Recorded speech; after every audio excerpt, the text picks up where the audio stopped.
खबरों की शुरुआत करेंगे इस वक्त की अहम खबर के साथ। नुपुर शर्मा की गिरफ्तारी के हवाले से सुप्रीम कोर्ट में अर्जी दाखिल की गई है। एडवोकेट अबू सुहेल ने सुप्रीम कोर्ट में ये अर्जी दाखिल की है। सुप्रीम कोर्ट ने रजिस्ट्रार को मामले के इंदराज की इजाजत दी है। वकील के मुताबिक सुप्रीम कोर्ट में दरख्वास्त की समाअत 11 जुलाई को हो सकती है। अर्जी में पुलिस से मामले की मुंसिफाना और आजादाना तहकीकात का मुतालबा किया गया है।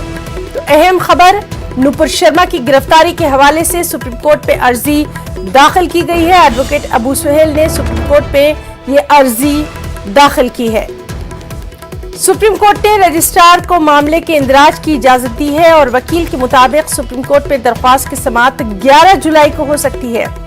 अर्जी में पुलिस से मामले की मुंसिफाना और आजादाना तहकीकात का मुतालबा किया गया।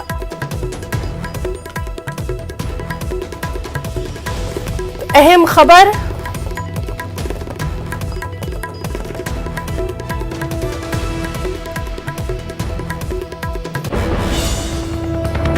नाज़रीन इस वक्त की एक और अहम खबर आपको दे दें। काली फिल्म पोस्टर तनाज़ा मामले के ताल्लुक से टीएमसी की रुकन असेंबली महुआ मोइत्रा के खिलाफ एफआईआर दर्ज कर ली गई है। काली फिल्म के पोस्टर पर महुआ मोइत्रा ने मुतनाज़ा बयान दिया था। उन्होंने कहा था कि मुझे इसमें कोई मसला नजर नहीं आता और बीजेपी ने महुआ मोइत्रा के इस बयान के खिलाफ मोर्चा खोल दिया है।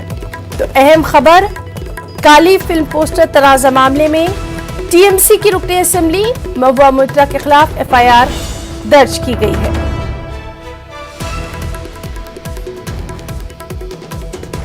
दरअसल फिल्म काली के पोस्टर पर मुतनाज़ा बयान दिया था। महुआ मोइत्रा ने कहा था कि मुझे इसमें कोई मसला नजर नहीं आता और अब बीजेपी ने महुआ के बयान के खिलाफ मोर्चा खोल दिया है।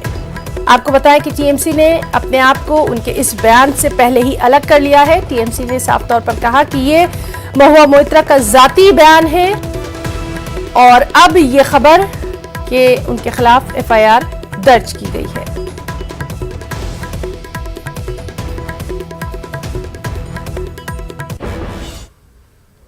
रांची से खबर है।